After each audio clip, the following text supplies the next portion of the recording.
जनाब साहेब सदर अल्लामा हजरत मौलाना शमसुद्दीन साहेब मदजुल्लुल आली, हजरात उलमाए किराम, सम्मानित सुधी मंडली, पर्दार आড়ালের মা ও বোনেরা, বন্ধু সাংবাদিক বৃন্দ, আসসালামু আলাইকুম ওয়া রাহমাতুল্লাহি ওয়া বারাকাতুহু। আমাদের অত্যন্ত সৌভাগ্য আজকে আমাদের মাঝে আমাদের ভ্রাতৃত্ব বন্ধনের সুদীর্ঘ বছরের,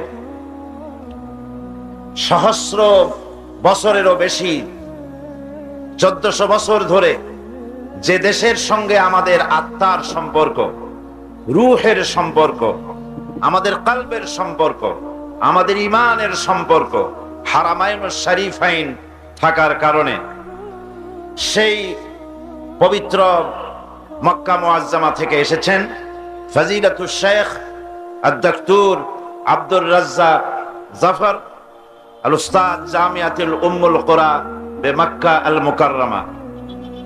এরপরেও আরো আপনারা বক্তব্য শুনেছেন ফজিলাতুল শেখ আব্দুল্লাহ আব্দুর রশিদ দামাত বারকাতুহুল আলিয়া আল উস্তাদ কুল্লিয়াতুল মুআল্লিমিন, তার বক্তব্য আপনারা শুনেছেন। এরপরে আল উস্তাদ ওসমান রামজ, যিনি পাকিস্তান অ্যাসেম্বলির সাবেক সিনেটর ছিলেন, তিনি খুব সুন্দর করে তার মাতৃভাষা নয় অথচ বাংলায় চমৎকার করে আমাদেরকে বক্তব্য শুনিয়ে আমাদেরকে আনন্দ দিয়েছেন।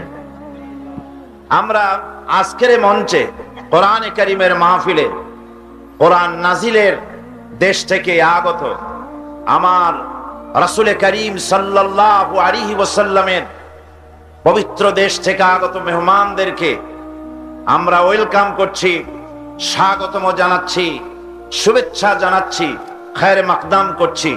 আল্লাহ পাক তাদেরকে হায়াতে তাইয়্যিবা, সেহাতে কুল্লিয়া আল্লাহ পাক তাদেরকে দান করুন। বন্ধুগণ, কোরআনে কারীম শোনার জন্য আপনারা এসেছেন। কোরআনে কারীম থেকেই আমি আপনাদের সামনে আলোচনা করব ইনশাআল্লাহ। ওমা তাওফীকি ইল্লা বিল্লাহ, আলাইহি তাওয়াক্কালতু ওয়া ইলাইহি উনীব। আমি কোরআনে কারীমের আলোচনা করার পূর্বে আর একটি বিষয় আপনাদের সামনে আজকে তুলে ধরতে চাই, কারণ আজ হচ্ছে ঐতিহাসিক 10ই ডিসেম্বর, বিশ্ব মানবাধিকার দিবস। নিশ্চয়ই শিক্ষিত লোকেরা যারা পত্র পত্রিকা পড়েন তারা খবর রাখেন, 1948 সালের এই দিনে প্যারিসে জাতিসংঘের একটা বৈঠক হয়েছিল। জাতিসংঘের সদস্য সমূহ, রাষ্ট্রসমূহ নিয়ে তারা সেখানে বৈঠক করলেন এবং সর্বসম্মতিক্রমে তারা মানবাধিকারের সার্বজনীন ঘোষণা তারা সেখান থেকে দিলেন। 30টি ধারায় সম্বলিত এই ঘোষণাপত্রে মানুষের মর্যাদা, মানুষের সম্মান, স্বাধিকার নিশ্চিত করার জন্য তারা প্রতিজ্ঞাবদ্ধ হলেন। আজকের এই দুনিয়ায় এই মানবাধিকার দিবস পালনের জন্য বক্তৃতা, বিবৃতি, সেমিনার, সিম্পোজিয়ামের আয়োজন হয়েছে বিশ্বজুড়ে। আমার দেশের প্রধানমন্ত্রী এবং প্রেসিডেন্ট মানবাধিকার দিবস উপলক্ষে বাণী দিয়েছেন। আপনারা নিশ্চয়ই জানেন এই মানবাধিকার দিবসে আমরা তাফসীর, কোরআনে কারীমের তাফসীর হচ্ছে এমন এক সময় যখন দুনিয়াব্যাপী মানবাধিকার দিবস পালন হচ্ছে, অথচ বর্তমান সময় অতীতের যে কোনো সময়ের তুলনায় মানবাধিকার লঙ্ঘিত হচ্ছে বর্তমান পৃথিবীতে। মুসলমান হিসেবে মানুষের মৌলিক অধিকারের ধারণা আমাদের কাছে নতুন কিছু নয়। অন্যদের নিকট মৌলিক মানবাধিকারের ইতিহাস জাতিসংঘের সনদ থেকে শুরু হয়েছে অথবা ইংল্যান্ডের ম্যাগনা কার্টা থেকে শুরু হয়েছে, কিন্তু ইসলামের মৌলিক মানবাধিকার প্রতিষ্ঠিত হয়েছে আজ থেকে 1400 বছর পূর্বে। ইতিহাস সাক্ষ্য দেয় অধিকার লঙ্ঘনের ক্ষেত্রে মানুষ পশুকে হার মানিয়েছে। পশুরা খাদ্যের প্রয়োজনে অন্যকে আক্রমণ করে। আমি আবার বলি, পশুরা খাদ্যের প্রয়োজনে অন্য প্রাণীকে আক্রমণ করে।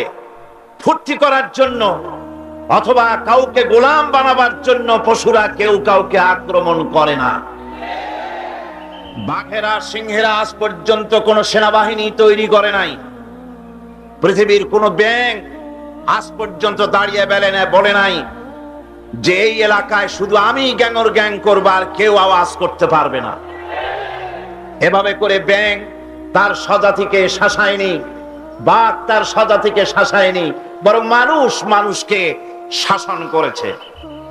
শুধু তাই নয়, শুধুমাত্র দ্বিতীয় বিশ্ব যুদ্ধে মানুষ যত মানুষ মেরেছে, সেকেন্ড গ্রেট ওয়ার্ল্ড ওয়ারে পৃথিবীতে মানুষেরা যত মানুষ মেরেছে, আদম আলাইহিস সালাম থেকে নিয়ে আজ পর্যন্ত হিংস্র পশুরা, বাঘেরা, সিংহেরা, সাপেরা, কুমিরেরা, হাঙ্গরেরা, সমস্ত প্রাণী মিলে এত মানুষ আজও মারতে পারে নাই। গত মাসে আমেরিকার প্রেসিডেন্ট বিল ক্লিনটন তিনি একটা কনফারেন্সে বক্তৃতা করেছিলেন যে আমাদের জন্য বড় সমস্যা যুদ্ধ সমস্যা নয়, অর্থনৈতিক সমস্যা নয়, আমাদের সবচেয়ে বড় সমস্যা আমাদের শিশু, আমাদের কিশোর, আমাদের যুব সমাজ। কারণ সে দেশের যুব সমাজ তারা তাদের চরিত্র হারায়েছে। আমেরিকার টিনেজার যারা, অর্থাৎ 20-এর নিচে যাদের বয়স, তাদের সংখ্যা 1.5 কোটির মতো। এদের মধ্যে আন্ডার ক্লাস সোসাইটির সংখ্যা 35 লাখ। ড্রাগ এডিক্টেড হয়েছে 30 লক্ষ, যারা pethidine, heroin, cocaine, charge, marijuana, গাঁজা ইত্যাদি যারা সেবন করে, যুবকদের মধ্যে তাদের সংখ্যা 30 লাখের ওপরে। বসবাসের জায়গা নাই আমেরিকায়, এরকম লোকদের সংখ্যা 15 লাখ। আমেরিকার এই করুণ চিত্র হওয়ার কারণ হলো এই, আমেরিকায় ফ্যামিলি স্ট্রাকচার বলে কোনো জিনিস নাই, যেটা আছে মুসলমানদের কাছে, ইসলামের কাছে। সেই ফ্যামিলি স্ট্রাকচার আমেরিকার কাছে নাই। আল্লাহর হেদায়েত অনুযায়ী যদি সেখানে ফ্যামিলি স্ট্রাকচার থাকতো, সন্তান পিতাকে সম্মান করত, পিতা তার সন্তানকে স্নেহ করত, স্ত্রীরা স্বামীকে শ্রদ্ধা করত, ভক্তি করত, স্বামীরা তার স্ত্রীকে ভালোবাসতো, তাহলে আমেরিকার এই করুণ চিত্র হতো না। আমি আপনাদের কাছে স্পষ্ট করে বলতে চাই, আমেরিকা এবং ইংল্যান্ডে কুকুর ছানা তার মালিকের কাছে যে যত্ন পায়, সন্তানগুলি তার মায়ের কাছে সেই যত্ন পায় না। আমার নিজের চোখে আমি দেখেছি ইংল্যান্ড এবং আমেরিকায় মা তার বাচ্চাকে পুশ চেয়ারে করে ঠেলে নিয়ে যাচ্ছে, আর কুত্তার বাচ্চাটা কোলে করে রাখছে। এই দৃশ্য আমার চোখে দেখা। সুতরাং সেখানে মানবাধিকার লঙ্ঘন হয়েছে।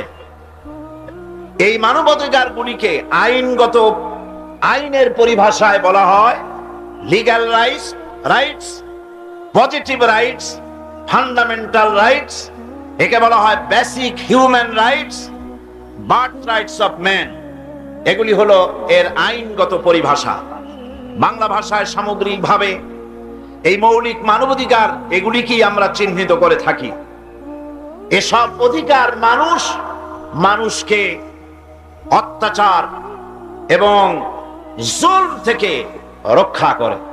কিন্তু আজ পৃথিবীতে মানুষেরা এই অধিকার হারায়েছে। অতি সম্প্রতিকালে আমেরিকার প্রাক্তন প্রেসিডেন্ট মিখাইল গর্বাচেভ তিনি একটা বই লিখেছেন। বইটির নাম হচ্ছে পেরেস্ট্রাইকা। নামটা মনে রাখুন, রুশ ভাষায় বইটির নাম পেরেস্ট্রাইকা।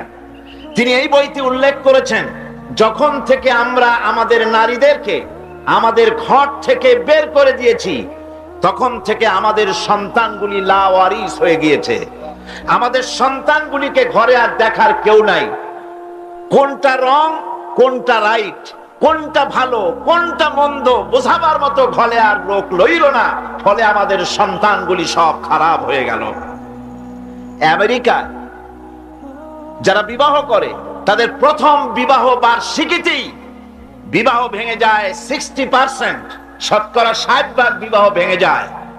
ইউরোপের সংখ্যা 50%, আর বিয়ে করার আগে লিভ টুগেদার, একসঙ্গে এক্সপেরিমেন্টের জন্য 5-6 বছর কাটায়, তারপরে বিয়ে করে। এসব কারণে শিশু জন্মাবার থেকেই তারা অধিকার হারা হয়ে যায়।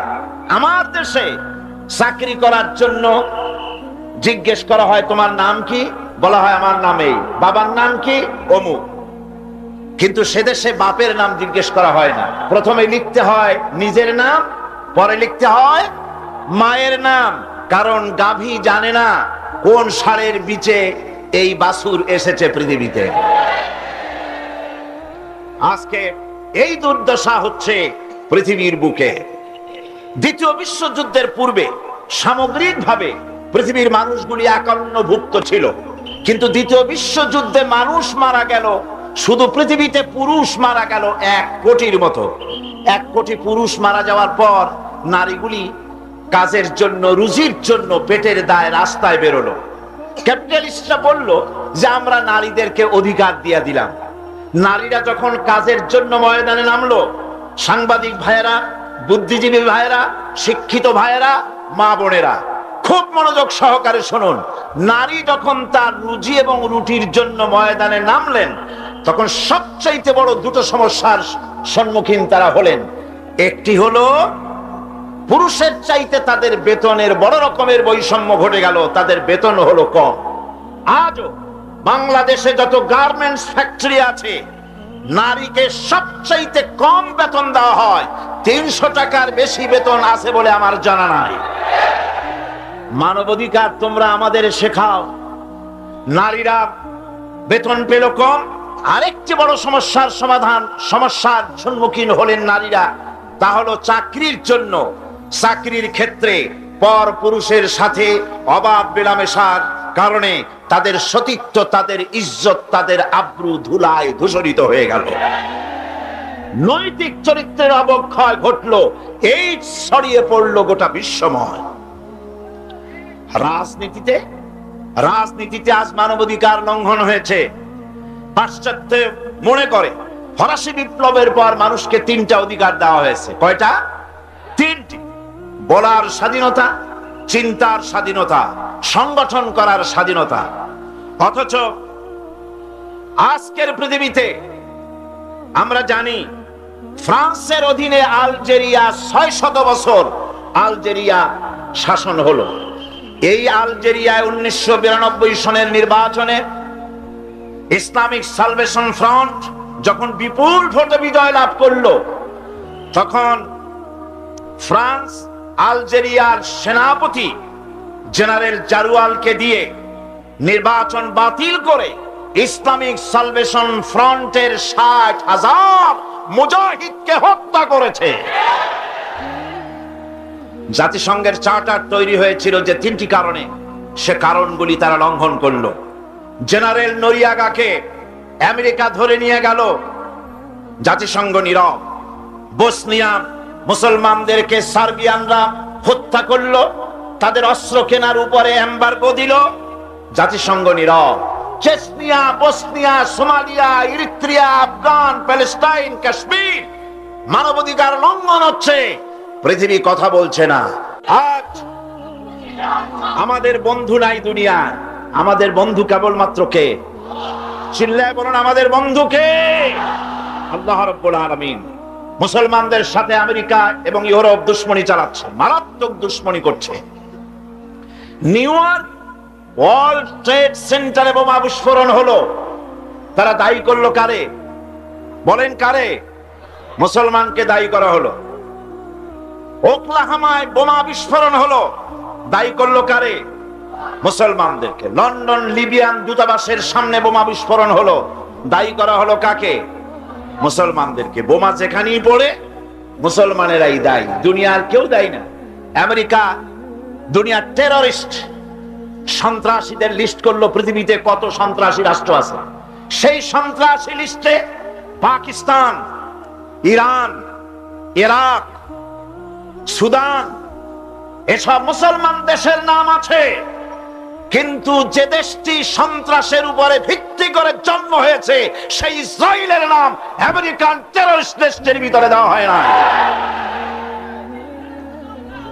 সুতরাং আজ আমাদেরকে আজ জাতিসংঘের দিকে তাকায় থাকলে হবে না। খ্রিস্টান এবং ইহুদি কর্তৃক পরিচালিত জাতিসংঘ মুসলমানদের কোনো উপকার করবে না। আজ আমি বলতে চাই, শারকুল আওসাত থেকে শুরু করে, মধ্যপ্রাচ্য থেকে শুরু করে সারা পৃথিবীর সমস্ত মুসলমানদেরকে আলাদা মুসলিম জাতিসংঘ তৈরি করতে হবে। এছাড়া মুসলমানদের বাঁচার কোনো পথ নাই। মানবাধিকারের জন্য কথা বলেছেন আমার রাসূল করিম সাল্লাল্লাহু আলাইহি ওয়াসাল্লাম। ওয়ান আব্দুল্লাহ বিন উমর রাদিয়াল্লাহু তাআলা আনহুমা قال قال رسول الله صلى الله عليه وسلم في حجة الوداع ألا إن الله حرم عليكم دماءكم وأموالكم كيومكم هذا وبلدكم هذا وشهركم هذا رواه البخاري। রাসূল করিম সাল্লাল্লাহু আলাইহি ওয়াসাল্লাম বলেছেন, আজকের এই দিন আল্লাহ রাব্বুল আলামিন তোমাদের রক্ত, সম্পদ এবং ইজ্জতকে এভাবে পবিত্র করেছেন, যেভাবে পবিত্র করেছেন আজকের এই দিনকে, এই হজের দিনকে, ইয়াউমে আরাফাকে যেভাবে পবিত্র করেছেন, মক্কা নগরীকে যেভাবে পবিত্র করেছেন, এই মাসকে যেভাবে পবিত্র করেছেন, তোমাদের রক্ত এবং সম্পদ সেইভাবে আল্লাহ পাক পবিত্র ঘোষণা করছেন। একে অপরের রক্তকে হরণ করতে পারবে না, কারো মাল হরণ করতে পারবে না, কারো অধিকারকে ক্ষুণ্ণ করতে পারবে না। মানবাধিকারে পৃথিবীর সর্বশ্রেষ্ঠ প্রবক্তা হচ্ছেন জনাবে মুহাম্মদ রাসূলুল্লাহ সাল্লাল্লাহু আলাইহি ওয়াসাল্লাম। কোরআনের হেদায়েত মেনে, রাসূলের হেদায়েত মেনে যদি আমরা অগ্রসর হই, তাহলে আমাদের জন্য দুঃখ থাকবে না, দৈন্য থাকবে না। গোটা পৃথিবীতে মানবাধিকার প্রতিষ্ঠিত হবে, মানবাধিকার লঙ্ঘিত হবে না। এই মানবাধিকার দিবসে আমার পক্ষ থেকে এই কথাগুলি রাখার পর আমি এখন আপনাদের সামনে কোরআনে কারীমের তাফসীরের দিকে এগোচ্ছি। আপনারা জানেন, আমরা এখানে সূরা ওয়াল আসরের তাফসীর করতেছিলাম। অর্থাৎ এই পৃথিবীর মানুষের লাভ কোথায়, ক্ষতি কোথায়, সমৃদ্ধি কোথায়, বাঁচার পথ কোথায়, আমাদের প্রবৃদ্ধি কোথায়, উন্নতি কোথায়, সে ব্যাপারে আমরা কথা বলতেছিলাম। আসুন সূরাটিকে আবার পড়ি। আউযু বিল্লাহি মিনাশ শাইতানির রাজীম।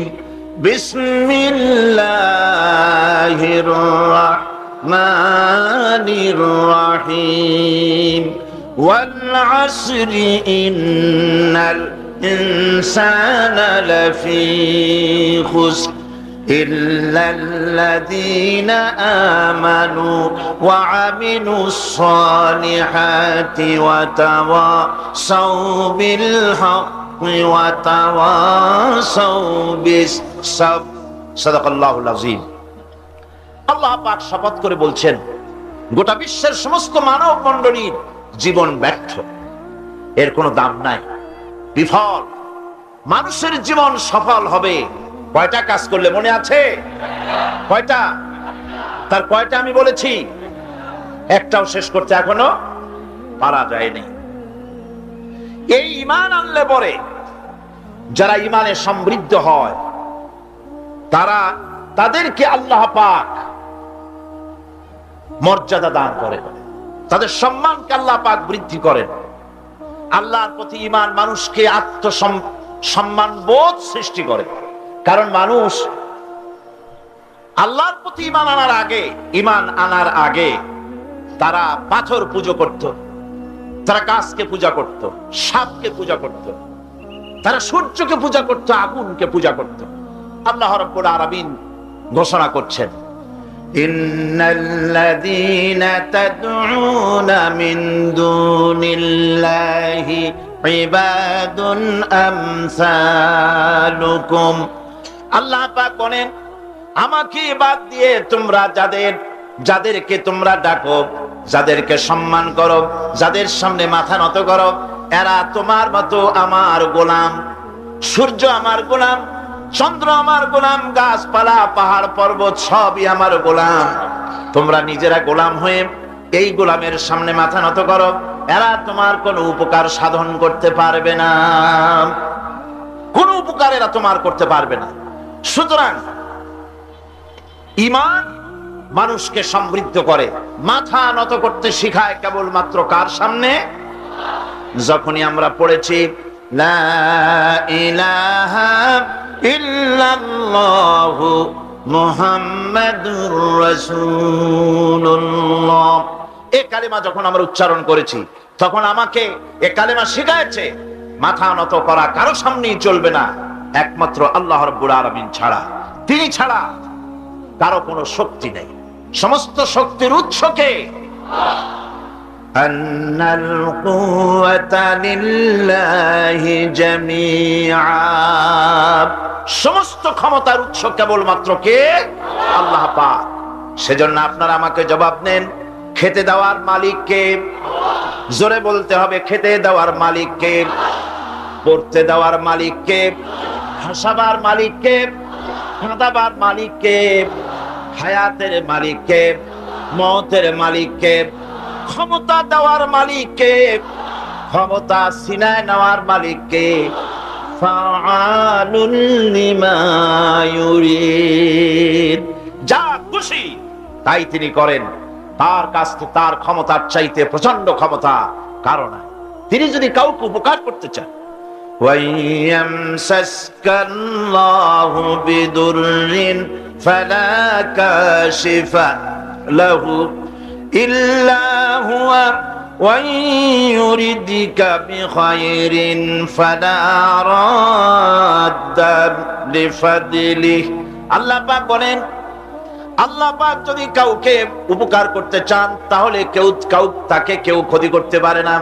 আর যদি আল্লাহ কাউকে উপকার করেন, সেই উপকার থেকে কাউকে কেউ ফিরায় রাখতে পারে না।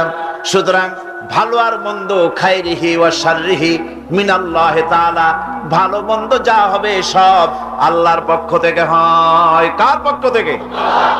এই জন্যে ঈমান আনলে পরে, ঈমান যার পোক্ত হয়ে যায়, চাকরির ভয়তে কথাটা দুর্বল করে বলে না।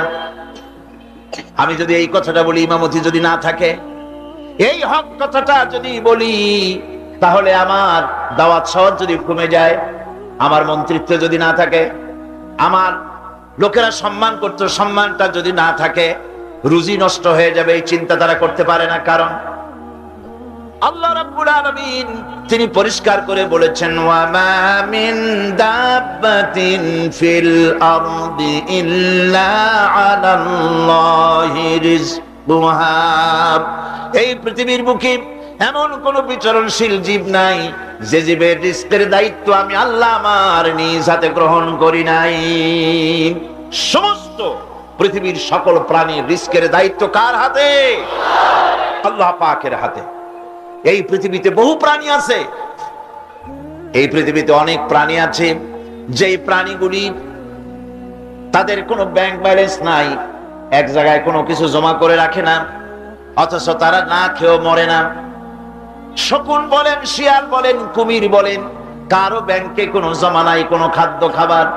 সকাল বেলায় তারা খালি পেটে বের হয়ে যায়, আর বিকেল বেলায় রব্বুল আলামিন তাদের সকলকে পেট ভরে তাদের আপন আপন বাসায় ফিরাইয়া দেন।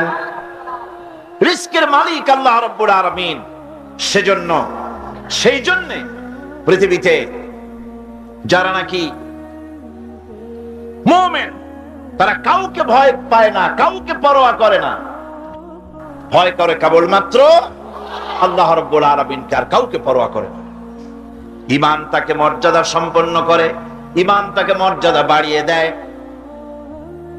রুজি রোজগারের জন্য আমার দেশের বহু মুসলমান এখনো মাজারগুলিতে গিয়ে সেখানে হাত পাতে, সেখানে চাদর চড়ায়, সেখানে আগরবাতি দেয়, সেখানে মোমবাতি দেয়, আর বলে ইয়া খাজা মেরা মতলব কো পুরা করে দে,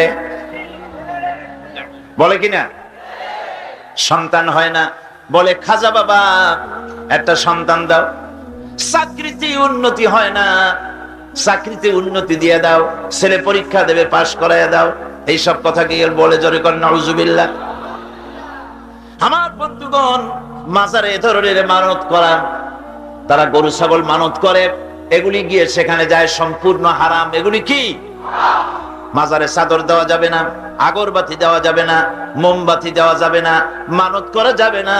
মানত করা যাবে কেবলমাত্র আল্লাহ রাব্বুল আলামিনের নামে। কার নামে মানত হবে? আল্লাহ ছাড়া কারো নামে মানত করা যাবে না। এই চট্টগ্রামে আলহামদুলিল্লাহ পূর্বের তুলনায় মাজার পূজা বহুল অংশে কমে গেছে। কোন আলহামদুলিল্লাহ? এ কথা ঠিক কিনা? আজকের এই তাফসীরুল কোরআনের মাহফিলে যারা এসেছেন, জীবনেও আর কোনদিন মাজারে টাকা পয়সা, চাদর, আগরবাতি, মোমবাতি এগুলি দিবেন না। রাজি আছেন? কারা কারা রাজি? হাত উঁচু করে দেখান। আলহামদুলিল্লাহ। হাত নামা। আজকে মানুষকে বিশ্বাস করুন, মানুষকে ধোঁকা দেওয়ার জন্য এরা মানুষের কাছে নানান রকমের ফন্দি ফিকের একে মানুষের সামনে গিয়ে হাজির হয়। মানুষেরা মনে করে না জানি কত বড় হাদিয়া জামান কি যেন একটা, মনে করে তার কাছ থেকে সাহায্য সহানুভূতি চায়। আসল ব্যাপারটা হলো, কবি খুব সুন্দর করে বলেছেন, ये हाल तेरा चाल है, ये हाल तेरा चाल है, मकसूद तेरा माल है, क्या जब तेरा चाल है, लाखों को अंधा कर दिया। তোমার এই ভান ধরাটা, ভান ধরেছো, ওলিউল্লাহ সেজেছো, এগুলি হচ্ছে তোমার একটা ভান। এই ভান ধরে মানুষের পয়সা লোটার ব্যবস্থা করেছো, লাখো মানুষকে অন্ধ করে দিয়েছো এগুলি করে। সুতরাং মানুষের আজকে বুঝতে আর বাকি নাই। মানুষ আজ মাজার মুখী হওয়ার চাইতে মসজিদ মুখী বেশি হচ্ছে। কোন আলহামদুলিল্লাহ? যারা কোন আলহামদুলিল্লাহ?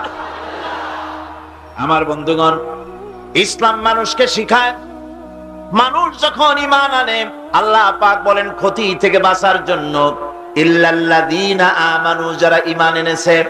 ঈমান আনলে পরে যে উপকারটি তার হয় তা হলো তার মধ্যে বিনয় এবং বিনম্রতা আসে। সে অহংকারী হয় না। মুমিন কখনো অহংকারী হয়? কিসের অহংকার? টাকা পয়সার অহংকার করবে। আল্লাহ পাক যদি ব্রেন টিউমার দিয়ে দেন, হার্টের মধ্যে যদি ক্যান্সার করে দেন, ব্লাডের ভিতরে যদি ক্যান্সারের জার ঢুকায় দেন, সারা জীবনে যা কামাই করেছো সব শেষ করলেও রোগ সারবে না। কথা ঠিক কিনা? এই জন্য আল্লাহ রাব্বুল আলামিন কোরআনে কারীমের মধ্যে পরিষ্কার করে বলেছেন, যারা অহংকার করো, আমার আইন ভালো লাগে না, আমার দিন পছন্দ হয় না, আমার ইসলাম ভালো লাগে না, যদি পছন্দ না হয় বেরিয়ে যাও। ইয়া মা'শারাল জিন্নি ওয়াল ইনসি ইন ইসতাতা'তুম আন তানফুযু মিন আকতারিস সামাওয়াতি ওয়াল আরদ ফানফুযু লা তানফুযুনা ইল্লা বিসুলতান। ইয়া মা'শারাল জিন, হে পৃথিবীর জেনেরা, ওয়াল ইনস, এবং পৃথিবীর মানুষেরা, যদি সম্ভব করতে পারো আমার এরিয়া থেকে, আমার বিশ্ব থেকে, আমার পৃথিবী থেকে বেরিয়ে যাও। পারবে না, বেরিয়ে যেতে পারবে না। আকাশ আর জমিন দিয়ে এমন ভাবে কভার করেছি, এমন ভাবে প্যাকেট করে দিয়েছি, আমার এই এরিয়া ছেড়ে বেরিয়ে যাওয়ার কোনো উপায় নাই। আছে উপায়? কোনো উপায় নাই। সুতরাং অহংকার করো না। টাকার অহংকার, বিদ্যার অহংকার, স্বাস্থ্যের অহংকার করো না। অনেকে স্বাস্থ্যের অহংকার করে। আমি বলি, স্বাস্থ্য খুব ভালো, খুব ভালো। হাঁটার সময় মাটি বসবস করতে থাকে। আপনি কি করতে পারবেন এই অহংকার করে? আল্লাহ পাক বলছেন, ওয়ালা তামশি ফিল আরদি মারহান ইন্নাকা লান তাখরিকাল আরদা ওয়ালান তাবলুগাল জিবালা তুলা। আমার এই জমিনের উপরে অহংকার করে হেঁটো না। তুমি তোমার পায়ের আঘাত দিয়ে আমার জমিনটাকে ধসায় দিতে পারবে না, আর অহংকার করে তুমি পাহাড়ের উচ্চতাও ছাড়াই যেতে পারবে না। সুতরাং অহংকারও করো না। আল্লাহ পাক অহংকারীকে পছন্দ করেন না। অহংকার করা আল্লাহ নিষেধ করে দিলেন। যে ব্যক্তি মুমিন, ঈমান জেনেছে, অহংকার থেকে সে মুক্ত হয়ে যায়, এটা ঈমানের বড় ফায়দা। যে ব্যক্তি পড়েছে লা ইলাহা ইল্লাল্লাহু মুহাম্মাদুর রাসূলুল্লাহ, এই কালেমা যেই পড়লো অহংকার থেকে মুক্ত হয়ে গেল। জিকির করুন সুবহানাল্লাহ, আলহামদুলিল্লাহ, লা ইলাহা ইল্লাল্লাহ, সুবহানাল্লাহ, আলহামদুলিল্লাহ, লা ইলাহা ইল্লাল্লাহ। অহংকার কার জমিনে করবি? জমিনের মালিক হচ্ছেন আল্লাহ পাকে। জমিনের মালিককে চিল্লায় কোন? আরো জোরে বলেন, জমিনের মালিক কে? লিল্লাহি মা ফিস সামাওয়াতি ওয়া মা ফিল আরদ। আকাশের মালিক, জমিনের মালিক, সার্বভৌমত্বের মালিক, সব কিছুর একচ্ছত্র মালিকানা কার হাতের মুঠায়? আল্লাহ পাকের হাতের মুঠার মধ্যে। সুতরাং মুমিন ব্যক্তি, যে ব্যক্তি ঈমান আনবে, তার মধ্যে অহংকার থাকবে না, সে অহংকার থেকে মুক্ত হয়ে যাবে। আমার বন্ধু, ঈমান যে আনবে, আল্লাহ পাক বলেন ওয়াইবাদুর রাহমানিল্লাযীনা ইয়ামশুনা আলাল আরদি হাওনা। রহমানের বান্দা যারা, তারা জমিনের উপরে মাথা নিচু করে তারা হাঁটে, বিনয়ের সাথে হাঁটে, অহংকার করে না। বুক ফুলায়া মাথা উঁচু করে অহংকার করে হাঁটে না। দেখে নেব, এরকম করে চিল্লায় না। মানুষের উপরে দুঃশাসন, জুলম ইত্যাদি তারা করে না। আমার বন্ধুগণ, ঈমান যারা আনে, ঈমান তাকে আরো একটি মর্যাদা, আরো একটি গুণ, আরেকটি কোয়ালিটি তার মধ্যে সৃষ্টি করে দেয়। সে জানে মওতের মালিক হচ্ছে আল্লাহ রব্বুল আলামিন। কেউ আমার জীবন নিতে পারবে না। এক মুহূর্ত হায়াত থাকতে আমার জীবন কেউ নিতে পারবে না। কথা ঠিক কিনা? হায়াত থাকতে কেউ মরবে না। সুতরাং সে আল্লাহ ছাড়া কাউকে ভয় করবে না। মৃত্যু তো আসবেই, আজ হোক কাল হোক, মৃত্যু আসবে কিনা? কুল ইন্নাল মাউতাল্লাযী তাফিরুনা মিনহু ফাইন্নাহু মুলাকীকুম। মরণ থেকে পালাও তুমি, মরণ তোমায় লইবে ঘিরি। যদিও সুদূর আকাশ পানে, লুকাও সেথায় লাগিয়ে সিঁড়ি। এ মহারোগের ঔষধ নাই, এ মহারোগের চিকিৎসক নাই, নাই সে ঔষধ জগতে। খুঁজিয়া কাতর হইলে কি হবে, পারিবে না তারে ফিরাতে। মৃত্যু অবশ্যই আসবে এবং তোমাকে গ্রেফতার করবে। তুমি যেখানেই থাকোই না কেন, মৃত্যু আসবেই। মৃত্যুর হাত থেকে কেউ রেহাই পাবে না, মৃত্যু আসবে। সুতরাং মরণ যখন আসবে, তখন এই মৃত্যু থেকে কেউ যখন বাঁচবে না, তখন সকলকেই সাহসী হতে হবে। এই ঈমান মানুষকে দুর্জয় সাহসী বানায়। মৃত্যুকে সে পরোয়া করে না। সুবহানাল্লাহ বিহামদিহি। সে ভয় করে কেবলমাত্র কাকে? আল্লাহ রাব্বুল আলামিন। আর কাউকে ভয় করে না। ফাঁসির মঞ্চে দাঁড়িয়েও বিজয়ের হাসি হাসে, যেহেতু সে জানে এ ফাঁসি আমার জন্য আল্লাহর পক্ষে যদি নির্ধারিত থাকে তবে ফাঁসি হবে, আর যদি না থাকে তাহলে এই ফাঁসি আমাকে কেউ দিতে পারবে না। মিশরের শহীদ সৈয়দ কুতুব রাহমাতুল্লাহ আলাইহি, নওয়ারাল্লাহু মারকাদাহু ওয়া জাআলাল জান্নাতা মাসওয়াহু। আল্লাহ পাক তাকে জান্নাতুল ফিরদাউসের মেহমান বানিয়ে নিন। মিশরের প্রেসিডেন্ট জামাল নাসের তাকে ইসলামী আন্দোলন করার অপরাধে ফি জিলালিল কোরআন লেখার অপরাধে, মাআলিমু ফিত তারিক এই কিতাব লেখার অপরাধে তাকে গ্রেফতার করলো, তাকে কয়েদখানার ভিতরে ঢুকালো এবং সেইখানে ক্ষুধার্ত পাগলা কুকুরকে ঢুকিয়ে দিল। তারপর অনেকক্ষণ পরে একজন লোককে পাঠিয়েছে, দেখে আসো রুমের ভিতরে কুকুরের সাথে কুকুর কি ব্যবহার করে। নাউযুবিল্লাহ। জামাল নাসেরের পাঠানো সেই লোকটি জেলখানার ভিতরে দৃশ্য দেখে অবাক হয়ে ফিরে এসে বললেন, জাহাপানা, কয়েকখানার ভিতরে গিয়ে দেখলাম সৈয়দ কুতুব নামাজের ভিতরে সেজদায় পড়ে আছে, আর শিকারী পাগলা কুকুর তার পাশে বসে তাকে পাহারা দিতেছে। মৃত্যুর ভয় ঈমানদারেরা করে না। তাকে বলা হয়েছিল ক্ষমা চাওয়ার জন্য, তিনি বলেছেন মাজলুমকে ক্ষমা চাইতে হবে জালেমের কাছে, এর থেকে ফাঁসি গ্রহণ করে শাহাদাতের দরজা নিয়ে হাসি মুখে আমি আমার মনিবের দরবারে খাড়া হতে চাই। এটাই হলো ঈমান। আর জামাল নাসেরকে আল্লাহ পাক ইন্তেকাম নিলেন, দুনিয়া থেকে বিদায় করে দিলেন। তুরস্কের প্রেসিডেন্ট যাকে ভাগ্য বিধাতা বলা হয়, আতাতুর্ক বলা হয়, কামাল পাশা আল্লাহর ইসলামের সঙ্গে বেয়াদবি করেছে, আরবি ভাষা শিক্ষা করা হারাম ঘোষণা করেছিল, হিজাব পরা মেয়েদের জন্য হারাম ঘোষণা করেছিল, শাদী শোদা মেয়েদেরকে বিবাহ দেওয়া জায়েজ করেছিল। নাউযুবিল্লাহ। এই কামাল পাশার ঘুম ভেঙে গেল সকালবেলায় কিসের এক আওয়াজে। সে বলল, কিসের আওয়াজে আমার ঘুম ভাঙলো? বলা হলো মুয়াজ্জিনের আজান।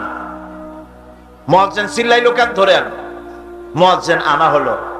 তারপরে জিজ্ঞাসা, বেটা চিল্লাইছিস কেন? সে বলল, আমি তো চিল্লাই নাই, আমি আজান দিছি। কেন আজান দিলি?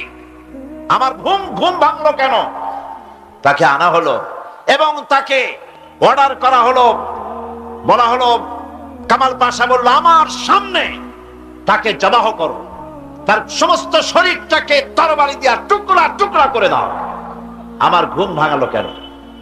আল্লাহ রাব্বুল আলামিন কামাল পাশাকে দুনিয়া থেকে বিদায় করে দিয়েছেন। না বেঁচে আছে আজও? ইরানের রেজা শাহ পাহলভী মুসলমানদের পর অত্যাচার করেছে। ২৫০০ বছরের রাজতন্ত্রের প্রতিভূ অত্যাচার করেছে মুসলমানদের পরে। মুসলমানের দেশে রাস্তায় রাস্তায় শুকর জবাও হতো। ওলামাদের সম্পর্কে বাসের কন্ডাক্টররা পর্যন্ত এই পর্যায়ে চলে এসেছিল যে আমরা বেশ্যা এবং আলেম, এদেরকে আমরা বাসে চড়াবো না। এভাবে করে ওলামাদেরকে ঘৃণা করা হলো, মহিলাদেরকে বেইজ্জত করা হলো, বেপর্দা করা হলো। আল্লাহ পাক অ্যাকশন নিলেন, নেন নাই? জোরে কর, নিয়েছেন কিনা? ইরানে বিপ্লব শুরু হলো। এই বিপ্লবে মহিলারাও নামলেন, তারাও বিপ্লবে শরীক হলেন। এরপরে রেজা শাহ পাহলভী পলাবার জায়গা পায় নাই, আমেরিকা গিয়া পালালো। আমেরিকা তাকে জায়গা দিল না, পানামায় আসলো, পানামা জায়গা দিল না। কায়রোতে আসলো, কায়রোর একটি হোটেলে জীবনের শেষ দিনগুলি সেখানে কাটলো। এতিমের মতো, ভিক্ষুকের মতো দুনিয়া থেকে আল্লাহ জিল্লাতির সাথে বিদায় করে দিলেন।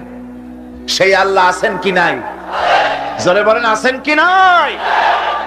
ইসলামের সাথে এই শত্রুতা নতুন কিছু নয়, বহুত পুরানা।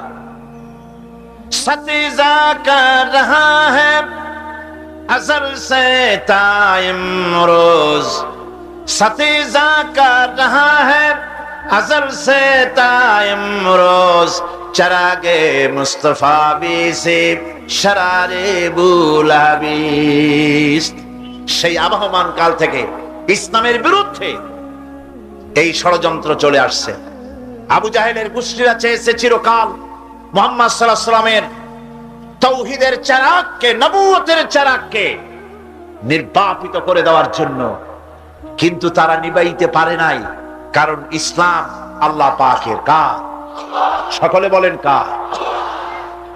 আল্লাহ রাব্বুল আলামিন বলেন, ইউরিদুনা লিইউতফিউ নূরাল্লাহি বিআফওয়াহিহিম ওয়াল্লাহু মুতিম্মু নূরিহি ওয়ালাউ কারিহাল কাফিরুন।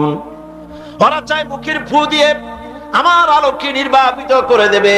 আল্লাহ পাক বলেন, আমি আমার আলোকে পূর্ণতা দান করব, তাতে কাফির বেঈমানদের মনের মধ্যে যত জ্বালা যন্ত্রণা হোক না কেন, ওদের মনে যত কষ্ট হোক, আমার দ্বীনের আলোকেও নির্বাপিত করতে পারবে না।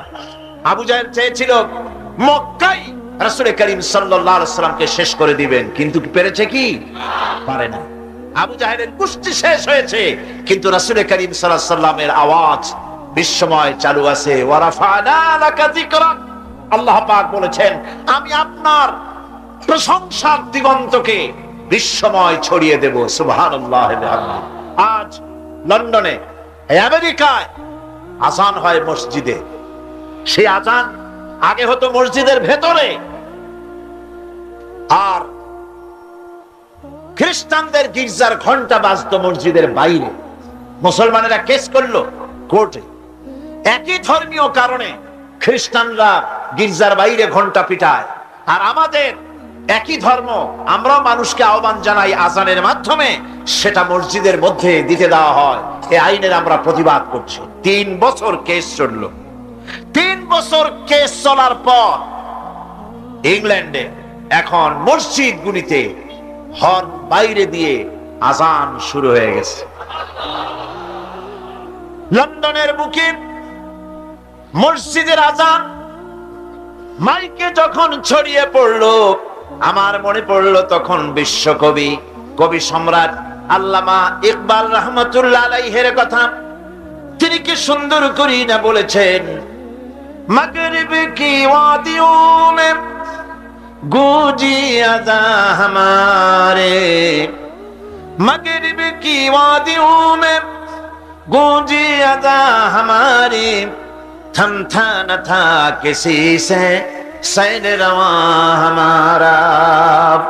প্রচ্ছ এবং প্রতীচ্যে, পাহাড়ে পর্বতে, ইথারে সমুদ্রে, সর্বত্র রণিত অনুরণিত হবে, ধ্বনিত প্রতিধ্বনিত হবে বিশ্বময় লা ইলাহা ইল্লাল্লাহু মুহাম্মাদুর রাসূলুল্লাহ। এটাকে ঠেকাবার ক্ষমতা কারো নাই। আজ যদি দুনিয়া বাঁচতে চায়, আমরা কি বাঁচতে চাই? বলেন, আমরা কি বাঁচতে চাই? তাহলে আমরা যদি বাঁচতে চাই, সম্মান নিয়ে যদি বাঁচতে চাই, আল্লাহর নবী বলেছেন, ইয়া আইয়ুহান নাস কুলু লা ইলাহা ইল্লাল্লাহ তুফলিহু। বাঁচার একটাই পথ, সমাজতন্ত্র নাকি পুঁজিবাদ, ধর্মনিরপেক্ষ মতবাদ? বাঁচার পথ কি? ইসলাম, শুধুমাত্র ইসলাম, একমাত্র ইসলাম। বাঁচার আর কোন পথ। সুতরাং সেই বাঁচার পথ আমাদের হাতে ফিরে আসতে পারে। কিভাবে পারে? আমরা আল্লাহর কাছে চাইবো, আল্লাহ উনি দিয়ে দিবেন? বলেন দিবেন? না কোশিশ করতে হবে, চেষ্টা করতে হবে, সাধনা করতে হবে, জিহাদ করতে হবে, রক্ত দিতে হবে। সাহাবায়ে কেরাম রক্ত দিয়েছেন। রাসূল করিম সাল্লাল্লাহু আলাইহি ওয়াসাল্লাম তার দান মোবারক শহীদ হয়েছে, হয় নাই? রাসূল করিম সাল্লাল্লাহু আলাইহি ওয়াসাল্লাম জীবন, তার দাঁত শহীদ হয়েছে, তায়েফে রক্ত দিয়েছেন, সাহাবায়ে কেরাম জীবন দিয়েছেন। এত কিছু করার পর তারপর ইসলাম প্রতিষ্ঠিত হয়েছে। এত সহজে ইসলাম আসে না। সুতরাং বাংলাদেশেও যদি আমরা আল্লাহর দ্বীন কায়েম করতে চাই, রক্ত দিতে হবে, জীবন দিতে হবে, ফাঁসির মঞ্চে চড়তে হবে, জেলখানায় যেতে হবে, জীবন দিতে হবে। প্রস্তুত আছেন?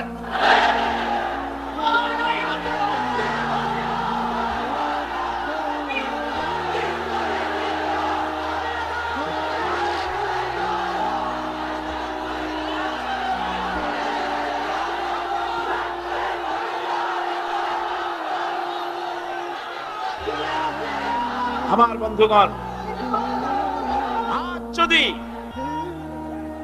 আজ যদি আমরা জিহাদি প্রেরণায় দিন প্রতিষ্ঠার পথে এগিয়ে আসি, তাহলে এর পরিণতিতে পাবো আমরা জান্নাত। কি পাবো? জান্নাত হচ্ছে সবচাইতে বেশি লোভনীয়, আর জাহান্নাম হচ্ছে সবচাইতে বেশি নিকৃষ্ট, ভীতিপ্রদ। সেই জাহান্নাম থেকে বাঁচার জন্য আর জান্নাত পাবার আশায় সেই পথে আমাদেরকে অগ্রসর হতে হবে, সেই পথে, জিহাদের পথে এগিয়ে যেতে হবে। আমাদেরকে কেউ ক্ষতি করতে পারবে না, কেউ আমাদেরকে ধ্বংস করতে পারবে না, যদি আমরা আল্লাহর পথে থাকি। আল্লাহর পথেই আমাদের জানমাল ব্যয় করতে হবে। কারণ আল্লাহ পাক কোরআন শরীফের মধ্যে বলেছেন, ইন্নাল্লাহা আশতারা মিনাল মুমিনিনা আনফুসাহুম ওয়া আমওয়ালাহুম বিআন্না লাহুমুল জান্নাহ। আল্লাহ রাব্বুল আলামিন বলেন, আমি আমার মুমিনের জান এবং মালকে আমি খরিদ করে নিয়েছি, বিনিময়ে আমার মুমিনকে আমার জান্নাত দান করেছি। সুবহানাল্লাহ।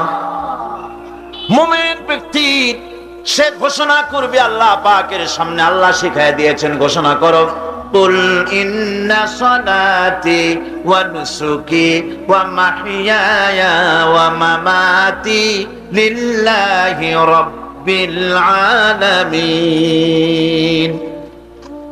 বলো, আমার জান, আমার মাল, আমার সবকিছুকে আমি আল্লাহর ওয়াস্তে, আমার নামাজ, আমার হায়াত, আমার কুরবানি, আমার মত, সবকিছু আল্লাহর জন্য নিবেদিত করে দিলাম। কার জন্য? এই কথা মুমিন ব্যক্তিকে ঘোষণা করতে হবে, মুমিনকে মনে রাখতে হবে। মুমিন ব্যক্তির সবচাইতে বড় উপকার যে সে যত বড় গুনাহগার হোক, ইমাম তাকে এই সাহায্য করে, যত বড় গুনাহগার হোক আল্লাহ তাকে ক্ষমা করে দিবেন যদি সে আল্লাহর কাছে তওবা করে। সে যদি মাপ চায়, আল্লাহ তাকে তওবা করলে মাফ করে দিবেন। এটা হলো ইমাম তাকে নিরুৎসাহিত করে না, ইমাম তাকে নিরাশ করে না, ইমাম তাকে আশার আলো তার বুকের মধ্যে জ্বালিয়ে দেয়। আলহামদুলিল্লাহ। বন্ধুগণ, আল্লাহ রাব্বুল আলামিনের কাছে মানুষ অন্যায় করলে, গুনাহ করে যদি মাবুদের কাছে, আল্লাহ রাব্বুল আলামিনের কাছে যদি দোয়া করে, আল্লাহ পাক বলেছেন, ওয়া ইযা সালাকা ইবাদি আন্নী ফাইন্নী করিব। ও নবী, বান্দা যখন আমার ব্যাপারে প্রশ্ন করে, আপনি বলে দেন আমি বান্দার অতি নিকটবর্তী, আমি বান্দার একদম কাছে। বান্দা যদি গুনাহ করে আমার কাছে মাপ চায়, চোখের পানি ফেলে দেয়, আমি তার গুনাহকে মাফ করে দেব। আল্লাহর কাছে দুইটা ফোঁটা বেশি প্রিয়। একটা হলো জিহাদের ময়দানে যে রক্ত ফোঁটা পড়ে, এই রক্ত ফোঁটা, আর একটা হলো চোখের পানি। আল্লাহর ভয়তে বান্দার চোখ থেকে যে পানি ফোঁটা পড়ে, আল্লাহ রাব্বুল আলামিন এই পানি ফোঁটায় খুশি হয়ে যান। পৃথিবীতে এমন কেউ নাই যে আপনাকে বলবে, যায় আমি তোর অপরাধ মাফ করে দেই। এরকম কেউ কি আছে? কেউ নেই। কিন্তু আল্লাহ পাক বলেন, আমার কাছে ফিরে আয়। চুরি করেছিস, ফিরে আয়। জিনা করেছিস, মদ খেয়েছিস, ফিরে আয়। যত অপরাধ করেছিস, ফিরে আয়। আল্লাহর কাছে বান্দা যখন তওবা করে, গুনাহ করে মাফ চায়, আল্লাহ মাফ করে দেন। শুধু মাফ করেন না, শুধু মাফ করেন না, তার সাইয়্যাত গুলি আল্লাহ রাব্বুল আলামিন হাসানাত দিয়ে বদলায় দেন। আলহামদুলিল্লাহ। সে যে গুনাহ করেছিল, সেই গুনাহগুলি হাসানাত দিয়ে বদলায় দেন। তিনি এমন এক মহান সত্তা, যার কাছে চাইলেই তিনি খুশি হন। হর হমেশা দেনে কো वो तैयार है, हर हमेशा देने को वो तैयार है, जो ना मांगे उससे वो बेजार है। যে চায় আল্লাহ তারে বেশি করে দেন, যে চায় না আল্লাহ পাক তার প্রতি নারাজ হয়ে যান। সুতরাং চাওয়াটাই বেশি জরুরি। রাতের আধারে তাহাজ্জুদের নামাজ পড়ে মানুষ যখন কান্দে, মুসলিম শরীফের হাদিসে এসেছে, প্রতি রাত্রে আল্লাহ রাব্বুল আলামিন শেষ আকাশে সেখান থেকে মানুষকে ডাকেন, ও আমার বান্দারা, আমার কাছে চাও, কে অপরাধ করেছো, গুনাহ করেছো। মানুষেরা ওই সময় যারা কাঁদতে থাকে, আল্লাহ রাব্বুল আলামিন ফেরেশতাদেরকে সাক্ষী রেখে বলেন, দেখো আমার এই বান্দাগুলি কিভাবে কাঁদতেছে, আমারে দেখে নাই, আমার দুজক দেখে নাই, বেহেশত দেখে নাই, শুধু আমার ভয়তে, জাহান্নামের ভয়তে কোরআন হাদিস বিশ্বাস করে যেভাবে কাঁদতেছে, আমি তোমাদেরকে সাক্ষী রাখতেছি, আমার এই বান্দাগুলিকে আমি রব্বুল আলামিন মাফ করে দিলাম। সুতরাং ঈমান মানুষকে এভাবে সমৃদ্ধ করে, ঈমান মানুষকে সমৃদ্ধ করে দেয়, তার সাহসিকতা বাড়িয়ে দেয়, তাকে হতাশা থেকে ফিরিয়ে তার মধ্যে আশার সঞ্চার করে দেয়। লা তাকনাতু মির রাহমাতিল্লাহ, আল্লাহ পাক বলছেন আমার রহমত থেকে মায়ুস হয়ে যেও না, নিরাশ হয়ে যেও না, আমার কাছে কাঁদো, আমাকে বলো, আমি জীবনের সমস্ত গুনাহ খাতাকে মাফ করে দেব। আমার ভাইরা, মুমিন ব্যক্তির ভিতরে সাহস আল্লাহ পাক সৃষ্টি করে দেন, কোন ভয় ভীতি তার মনের মধ্যে জায়গা পায় না, তার মধ্যে সাহস সৃষ্টি হয়ে যায়। তার দৃষ্টান্ত আল্লাহ পাক কোরআন শরীফের মধ্যে দৃষ্টান্ত রেখে দিয়েছেন। আমার বন্ধু হযরত ইব্রাহিম আলাইহিস সালামকে আগুনের ভিতরে যখন ফেলে দেওয়া হয়েছিল, তাকে ফেরেশতারা সাহায্য চাওয়ার জন্য বলেছিল। ফেরেশতা বলেছে, ইব্রাহিম আমার কাছে সাহায্য চাও, এই আগুন থেকে বাঁচায় দেব। হযরত ইব্রাহিম আলাইহিস সালাম বলেছিলেন, আমি তোমাদের কাছে সাহায্য চাইব না, কারণ আমি তো এমন কোন অন্ধ খোদার ইবাদত করি না যিনি তার নিজের চোখে আমার দুঃখ দুর্দশা না দেখেন। তিনি তো দেখতে পাচ্ছেন, সুতরাং আমি তোমার কাছে সাহায্য চাইব না। আগুনে পড়ে গেলেন। এরপরে রব্বুল আলামিন আগুনের প্রতি নোটিশ করে দিলেন, ইয়া নারু কুনি বারদাও ওয়া সালামান আলা ইব্রাহিম, আগুন আমার ইব্রাহিমের জন্য শান্তিদায়ক ঠান্ডা হয়ে যা। কি বলেন, আগুন তারপরে জ্বলছিল? আগুন তারে জ্বালাইছে? আগুন তারে জ্বালাতে পারে নাই। আমার বন্ধুগণ, সাহস হারাবেন না, কোন অবস্থাতেই সাহস হারাবেন না। আজও যদি কোন নমরুদ কোন ইব্রাহিমের সন্তানকে যদি তার দলভুক্ত কাউকে যদি আগুনে ফেলে দেয়, আল্লামা ইকবাল বলেছেন, আজ ভি হো জু ইব্রাহিম কাইমা पैदा आग कर सकती है एक अंदाज गुलिस्तां पैदा। ইব্রাহিমের ঈমান যদি আজও কোথাও হয় বিদ্যমান, করতে পারেন অগ্নিকুণ্ডে খুবসুরত গুলিস্তান। আজও যদি আগুনের মধ্যে কাউকে ফেলে দেওয়া হয়, কোন নমরুদ যদি আজও ফেলে, তাহলে সেই আল্লাহ আছেন না যে আল্লাহ ইব্রাহিমকে বাঁচাইছিলেন? আছেন কিনা? সে আল্লাহ পাক আজও আছেন, এবং আগুনের ভেতর থেকে তার বান্দাকে তিনি হেফাজত করতে সক্ষম। ভাইরা আমার, হযরত মূসা আলাইহিস সালামকে এসব ঘটনা কোরআন শরীফে আল্লাহ পাক কেন বললেন? আমি তো বানিয়ে বানিয়ে কোন ঘটনা বলতেছি না, এগুলি কোথায় আছে? আল্লাহ পাক এসব ঘটনা কেন বললেন? এই জন্য বলেছেন, ফেরাউন এক যুগে সেই বিদায় হবে তা না, নমরুদ এক যুগে সেই বিদায় হবে তা না, আবু জাহেল এক যুগে সেই বিদায় হবে তা না। আবু জাহেল, নমরুদ, ফেরাউন আসবে না, কিন্তু তাদের নাতি নাতনিরা তো আসবেই। তোমরা ভয় পেও না। আল্লাহ রাব্বুল আলামিন কোরআনে কারীমের মধ্যে পরিষ্কার করে বলে দিয়েছেন, এসব ঘটনা শোনায়েছেন ইবরতের জন্য। কিসের জন্য বলেন? ইবরতের জন্য। আমরা তো ইবরত বুঝি না, আমরা উপদেশ বুঝি না, শুধু ফুর্তি করি। জগা জি লাগানে কে লিয়ে ये दुनिया नहीं है, जगह जी लगाने के लिए ये दुनिया नहीं है, ये इबरत की जा है तमाशा नहीं है। ए पृथ्वी तो खेल तमाशा করার জায়গা না, এ পৃথিবী তাস খেলা জুয়া খেলার জায়গা না, এটা উপদেশ গ্রহণ করার জায়গা। উপদেশ দেখো, শেখো, উপদেশ গ্রহণ করো। হযরত মূসা আলাইহিস সালামের কথা আল্লাহ শুনাইলেন।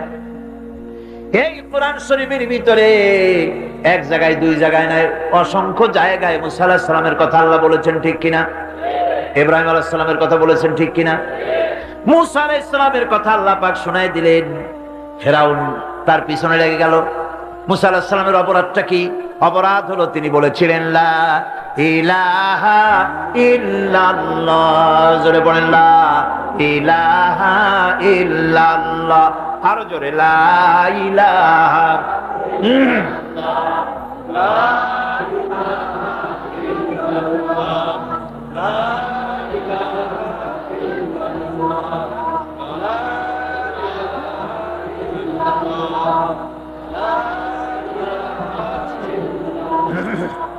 লা ইলাহা ইল্লাল্লাহু মুহাম্মাদুর রাসূলুল্লাহ।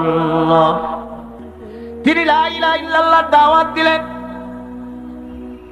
ফিরআউন জবাবে বলল, মা আলিমতু লাকুম মিন ইলাহিন গায়রি, আমি তো জানি না, আমি ছাড়া আরো ইলাহ আছে, আমি তো জানি না। আমি তো ইলাহ, তুমি আবার নতুন ইলাহ আল্লাহ কই থেকে? আবার যদি আমার সামনে নতুন কোন ইলাহের সন্ধান দাও, যদি দাওয়াত দাও, লা আজআলান্নাকা মিনাল মাসজুনিন, কারারুদ্ধ করে রাখবো, জেলখানায় ঢুকাবো। মুসা আলাইহিস সালাম বললেন, ফিরআউন রে, কারে তুমি ভয় দেখাও জেলখানার? আমি তোমার জিলের পরোয়া করি না, কারণ আমি আল্লাহ রাব্বুল আলামিনের পয়গম্বর মুসা কালিমুল্লাহ। জেলের পরোয়া আমি করি না। ফিরআউন তারে ঘিরে ফেলল। দরিয়ার কিনারে তিন দিক থেকে আক্রান্ত হয়ে গেল। হযরতে মুসা আলাইহিস সালামের সাহাবীরা বললেন, ইন্না লামুদরাকুন, আমরা তো ঘেরাও হয়ে গেছি, আমাদের তো আর পালাবার কোনো উপায় নাই। মুসা আলাইহিস সালাম বললেন, কাল্লা, কখনোই নয়, ইন্না মা'ইয়া রাব্বি সায়াহদিন, অবশ্যই আল্লাহ আমাদের রাস্তা দেখাবেন। সুবহানাল্লাহ। একদিকে দরিয়া আর তিন দিকে কি? ঘেরাও হয়ে গেছে। তিন দিকে শত্রু, একদিকে দরিয়া, পালাবার রাস্তা আছে? এর নাম পয়গম্বর। সুবহানাল্লাহ। মুমিনকে আল্লাহ শিক্ষা দিচ্ছেন, এই শিক্ষা রাখো, ভয় পাইও না। চতুর্দিকে অন্যায়, অত্যাচার, অবিচার, জুলম, শোষণ, নির্যাতন থেকে ভয় পেও না। আমি আল্লাহ আছি, আছেন না? আল্লাহ কয় এক একজনের ক্ষমতা দেই, এক এক দলকে ক্ষমতা দেই, ক্ষমতা দিয়া লিনানজুরাকুম কাইফা তা'মালুন, ক্ষমতা দিয়া তাকায় দেখি করো নাকি, কি করো। তারপরে যখন দেখি নাফরমানি শুরু করেছে, বেঈমানি শুরু করেছে, আমার গোলামদের উপরে অত্যাচার চালাচ্ছে, এটা যখন দেখি, আল্লাহ পাক বলেন, আমি তখনও ওয়ায়ামুদ্দুহুম ফি তুগয়ানিহিম ইয়ামাহুন, আমি ঢিল দিয়ে দেই, দেখি পারো কদ্দুর, কদ্দুর পারো। তারপরে যখন সীমা লঙ্ঘন করে যায়, যখন প্রান্ত সীমা এসে যায়, আল্লাহ পাক বলেন, ইন্না বাতশা রাব্বিকা লাশাদীদ, এরপরে আমি ধরি। আর যখন আমি ধরি, আমার হাত থেকে ছাড়িয়ে নেওয়ার ক্ষমতা পৃথিবীর কারো নাই, আকাশেরও কারো নাই, ঠিক কিনা? সুতরাং ভয় পাওয়ার কোনো কারণ নেই। মুসা আলাইহিস সালাম বললেন, ভয় পাইও না, আল্লাহ আমাদেরকে রাস্তা দিয়ে দিবেন। মহান আল্লাহ রাব্বুল আলামিন হযরত মুসা আলাইহিস সালাম যখন সঙ্গীদেরকে বললেন, ভয় পাইও না, আল্লাহ পাক বলেন, আমি তখন কি করলাম? ফাআওহাইনা ইলা মুসা আন আনিদরিব বিআসাকাল বাহরা ফানফালাকা ফাকানা কুল্লু ফিরকিন কাত্তাউদিল আযীম। আল্লাহ পাক বলেন, আমি ওহী নাজিল করলাম, মুসার প্রতি ওহী অবতীর্ণ করে দিলাম, তোমার হাতের লাঠি দিয়া দরিয়ার উপরে আঘাত করো। দরিয়ার উপরে তিনি আঘাত করলেন, দরিয়া ফেটে গেল, 12টা রাস্তা হয়ে গেল। এক একটা রাস্তার একটা রাস্তার মাঝখানে পানির বিরাট দেওয়াল হয়ে গেল, পাহাড়ের মতো। ওয়ানজাইনা মূসা ওয়া মান মাআহু আজমাইন। এরপরে আমি মুসা আলাইহিস সালামকে এবং তার সাথী সঙ্গীদেরকে নাজাত দিয়া দিলাম, আর তার ফেরাউনের দলবলকে ডুবাইয়া শেষ করে দিলাম। ফেরাউন তার দলবল নিয়ে পানির মধ্যে যখন এলো, দেখলো রাস্তা, পানির মধ্যে রাস্তা। মুসা আলাইহিস সালামকে ধরার জন্য পূর্ণ উদ্যম এবং উৎসাহ নিয়ে দরিয়ার ভেতরে ঝাঁপিয়ে পড়লো, রাস্তা দিয়ে এগোতে লাগলো। মাঝখানে যখন এলো, আল্লাহ পাক বললেন কুন। আল্লাহর তো সুইচ টেপা লাগে না, কি কর, নৌবাহিনী তো টাকা লাগে না, সেনাবাহিনী কোথায় আছে খোঁজ নেওয়া লাগে না। যখনই কিছু ইচ্ছা করেন শুধু বলেন কুন ফায়াকুন, যখন বলেন হ্যাঁ হয়ে যায়। যখন সমুদ্রের দিকে তাকায় বলেন কুন, সঙ্গে সঙ্গে সমুদ্র 30 ফিট পানি উঁচা হয়ে যায়। বাতাসের দিকে তাকায় যখন বলেন কুন, 280 মাইল স্পিডে প্রবাহিত হয়ে যায়। যখন মাটির দিকে তাকায় বলেন কুন, সঙ্গে সঙ্গে 5 তলা বিল্ডিং 2 তলা মাটির নিচে চলে যায়। যায় কিনা? এখানে তো গেছে 2 তলা।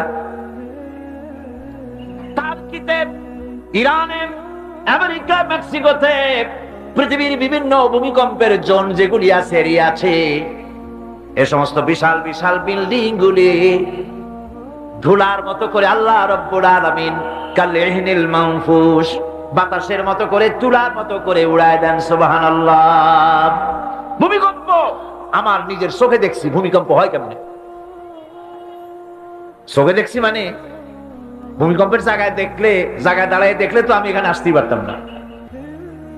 ক্যালিফোর্নিয়া, লস অ্যাঞ্জেলেস, ভূমিকম্পের পরের বছর আমার সেখানে দাওয়াত ছিল। ছবির ভিতরে আমাকে ভূমিকম্পের দৃশ্য দেখানো হলো। ওরা স্যাটেলাইট থেকে ভূমিকম্প চলাকালীন সময় ছবি তুলেছে। আমার দেশের রাস্তা হচ্ছে 1 তলা রাস্তা, আর আমেরিকা, ইংল্যান্ডে রাস্তা 5 তলা 6 তলা। টোকিও থেকে, গত বছর টোকিও সফর করলাম, জাপানে 5-6 তলা ট্রেন লাইন আছে মাটির তলায়, ইঁদুর ফেল। সেই লস অ্যাঞ্জেলেসে ভূমিকম্প হল। 5 তলা 6 তলা বিল্ডিং গুলি সিজিল্লিল কুতুব, কিতাবের পাতার মতো একটার পর একটা ঠাস ঠাস করে পড়েছে। মেয়ে লোকেরা যেমন ডিম মামলেট করে, এই রকমের গাড়ি গাড়ি শুদ্ধা রাস্তাগুলির পেঁচাইয়া মামলেট বানাই দিয়েছে। আমি ছবির ভিতরে দেখছি বিশাল স্ক্রিন, আমার পেছনে যে পর্দা আছে এর থেকে বড় স্ক্রিন, অন্তত 10,000 লোক একসঙ্গে বসে দেখার সুযোগ আছে সেখানে। সব খ্রিস্টান, ইহুদি, 200 জন মুসলমান। আমি স্থান কাল পাত্র সব ভুলে গেছি। আমি দেখতে পেলাম মাটি সমুদ্রের ভিতরে যেমন তুফান হয়, মাটিতে ওই রকম তুফান হচ্ছে, আর বিল্ডিং গুলি ভেঙে যাচ্ছে, সমস্ত ব্রিজ গুলি ভেঙে যাচ্ছে। আমি আল্লাহু আকবার বলে চিৎকার মেরে উঠলাম। সুবহান, কি বিশাল ক্ষমতার মালিক তিনি! শুধু বলেন কোন, সাথে সাথে হয়ে যায়। সুবহান। সামান্য 3 দিনের মাতবাড়ি, একটু মন্ত্রী, হায় হায়, অহংকারের ঠেলায় অস্থির। মানুষ চেনে না,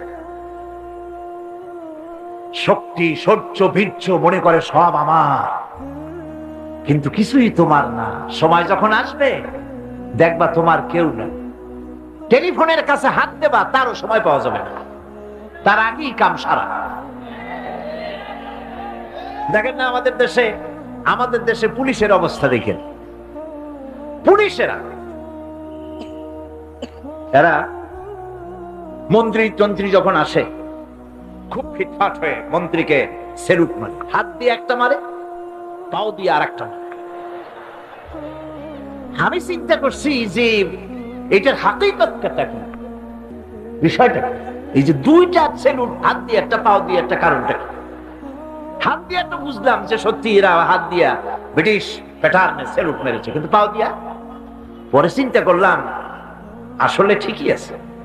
তার মানে হলো এর হাকিকত হচ্ছে, যতদিন মন্ত্রী সাহেব এই সরকারের আইন মেনে, এই সংবিধান মেনে বাংলাদেশের স্বাধীনতা, স্বাধীন অস্তিত্ব, সার্বভৌমত্বকে মর্যাদা দিয়া যতদিন চলবেন এরকম মারব। আর যখন বেকায়দা করবেন, হাত দিয়া না, নিচেরটা দিয়ে মারব। কথা ঠিক কিনা কন? আজ যে পুলিশ, বিএনপি, জামাত ইসলামী যেখানে পায় মিছিলে পাইলে সমানে ঠেঙ্গায়, এই পুলিশের আবার আওয়ামী লীগ যেখানে পাবে ক্ষমতায় না থাকলে সেখানেই পিটাবে। কথা ঠিক কিনা? এগুলি মনে মনে রাখতে হবে, এগুলি ইতিহাস, এগুলি ইতিহাস। আমি কি বাড়াই বলছি না ঠিক বললাম? এই পুলিশরাই দেখে রেখেন, এরাই আজকের যে স্বরাষ্ট্রমন্ত্রী, কালকে দেখবেন পিটানের ঠেলায় ক্ষমতায় যদি না থাকে হসপিটালে শুয়ে আছে। এগুলি তো আমরা পত্রিকায় দেখি, ছবি শুনতে দেখি। কথা ঠিক কিনা? এগুলি আমি বললাম কেন? এই জন্য বললাম, ইতিহাস ভুলে যাওয়া উচিত না, ক্ষমতার দম্ভে পাগল হয়ে যাওয়া উচিত না। আল্লাহ পাক বলেছেন, লিনানজুরাকুম কাইফা তা'মালুন, ক্ষমতা দিয়ে আমি দেখি আমলটা কি করো, তোমার আমলটা কি হয়, কি ধরনের ব্যবহার করো জাতির সাথে, মানুষের সাথে। ক্ষমতার দম্ভে পাগল হয়ে যেও না।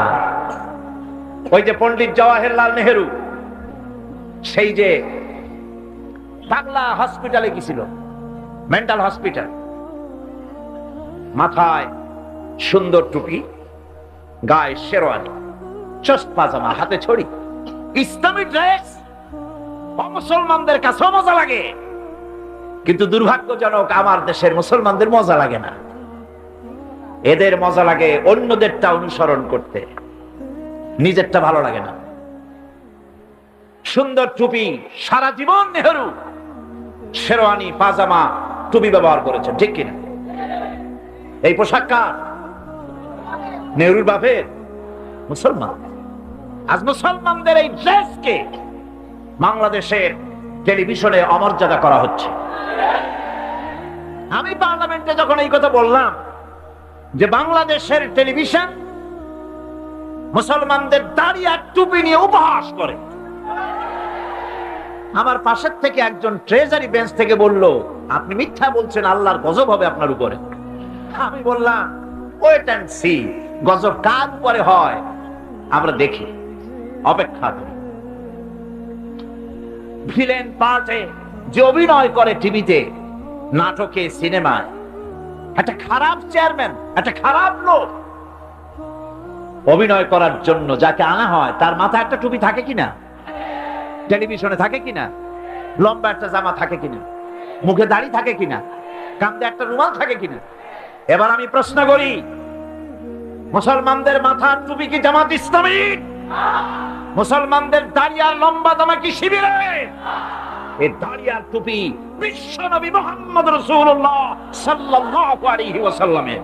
সুতরাং 12 কোটি মানুষের, 12 কোটি তাওহীদি জনতার, 12 কোটি তাওহীদি জনতার রেভিনিউ নিয়ে, তাদের ট্যাক্স নিয়ে রাসূলুল্লাহর সুন্নতের সাথে যারা বেয়াদবি করে, আল্লাহ রাব্বুল আলামিন অবশ্যই আযাব এবং গজবে তাদেরকে নিবেদিত করবে।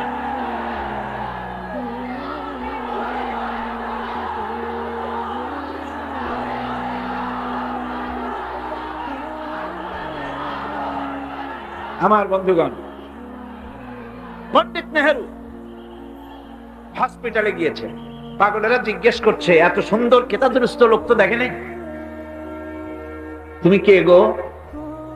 উনি বললেন, আমারে ঠিক পাও নাই, আমি ভারতের প্রধানমন্ত্রী পণ্ডিত জওয়াহরলাল নেহেরু। এক পাগল অনেক সময় আপাদমস্তক নিরীক্ষণ করে দেখে বলছেন, ও সেই কথা, তা ঠিক আছে, আমরাও যখন এখানে এসেছিলাম তোমার মতো এরকম লম্বা লম্বা কথা আমরাও বলতাম, থাকো আমাদের কাছে কিছুদিন, তোমার মাথাটাও ঠান্ডা হয়ে যাবে। সুতরাং দুনিয়ার এই রঙ্গমঞ্চে এসে যারাই স্বৈরাচার হয়েছে, মানুষের উপর নির্যাতন করেছে, নিজের মন গড়া আইন কানুনকে চাপায় রাখবার চেষ্টা করেছে, নিজের ক্ষমতাকে দীর্ঘস্থায়ী করার জন্য দলীয়করণ, আত্মীয়করণের নিকৃষ্টতম উদাহরণ সৃষ্টি করেছে, আল্লাহ রাব্বুল আলামিন গজব দিয়ে তাদেরকে বিদায় করেছে। সুতরাং এই পৃথিবীর রঙ্গমঞ্চ, এইখানে আল্লাহ পাক কোন জালিমকে বরদাস্ত করেন নাই, ঠিক কিনা কর? আল্লাহ রাব্বুল আলামিন তাই ঈমানে সমৃদ্ধ লোকদেরকে রব্বুল আলামিন তাদেরকে শুনান, ভয় পায় না, এ ধরনের জুলুম করেছিল ফেরাউন, ডুবাই দিছি তারে। জুলুম করেছিল নমরুদ, নমরুদকে মারার জন্য কোন জেনারেল লাগাই নাই, একটা খোড়া কর্নেল দিয়েই শেষ করে দিছি। দিছে কিনা? একটা ঠ্যাং ভাঙ্গা মশায় শেষ করছে না? একটা ঠ্যাং ভাঙ্গা মশায় শেষ করে দিল। আবু জাহেলের গোষ্ঠী শেষ হয়ে গেল, জামাল নাসের গেল, মোস্তফা কামাল পাশা গেল, রেজা শাহ পাহলভী গেল। তাদের প্রেতাত্মা যারাই দুনিয়ায় যেই মঞ্চে আসলো আল্লাহ বিদায় করে দিলেন। কিন্তু এমনই দুর্দশা, যে যায় লঙ্কা সেই আর মানুষ হালে ফেরে না। যাওয়ার আগে খুব দোয়া করে, আল্লাহ আর একটা বার, কিন্তু গেলে আর উঠ থাকে না।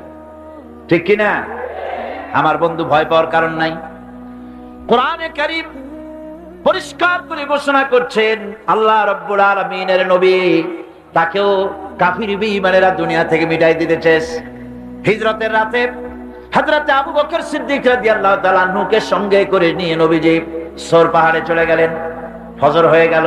হযরত আবু বকর বলেন, হুজুর আর বাঁচার উপায় নাই, কাফেররা দেখে ফেলবে, এখনই পালাই, গুহার মধ্যে ঢুকি।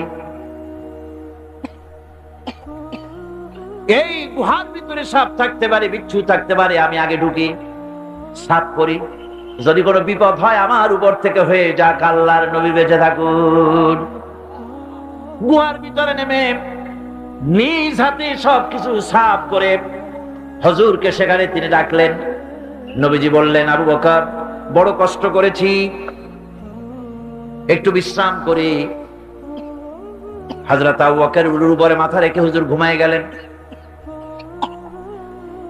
রাসূল করিম সাল্লাল্লাহু আলাইহি ওয়াসাল্লাম ঘুমিয়ে আছেন।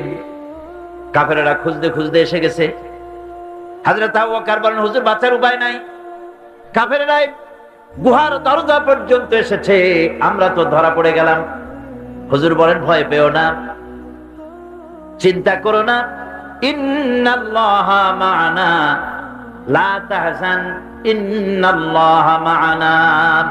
কোনো চিন্তা করো না, পেরেশান হয়ো না, আমরা মাইনরিটি নই, আমরাই মেজরিটি, কারণ আল্লাহ রাব্বুল আলামিন আমাদের সাথে আছেন।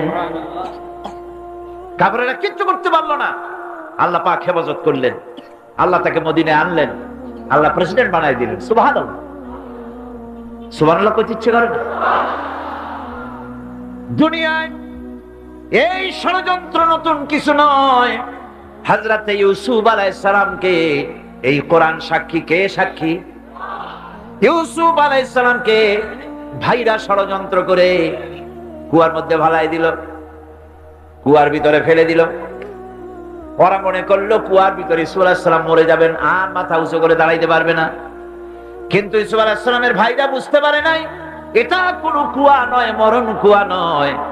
আল্লাহ এটাকে বানালেন একটা টানেল, একটা সুড়ঙ্গ, একটা মুখ দিয়া ইউসুফ আলাইহিস সালামের ভাইরা ইউসুফ আলাইহিস সালামকে কুয়ার মধ্যে ফেলে দিলেন।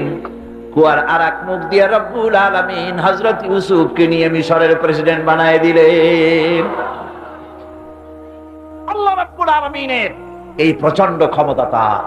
ইন্নাল্লাহা আলা কুল্লি শাইইন কাদির, সমস্ত জিনিসের উপরে কুদরত রাখেন, ক্ষমতা রাখেন। মুমিন ব্যক্তি এসব শুনিয়া কলিজা ফুলিয়া দেহের চাইতে কলিজা বড় হয়ে যায়। সুবহানাল্লাহ।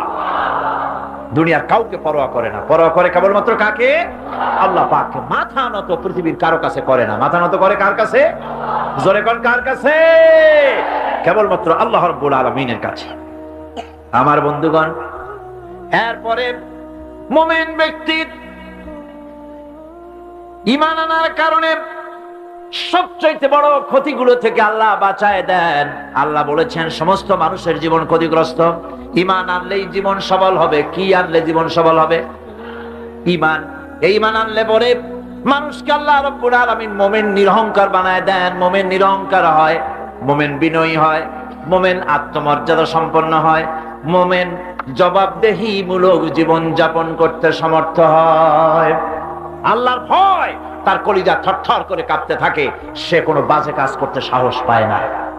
ঘুষ খায় কারা?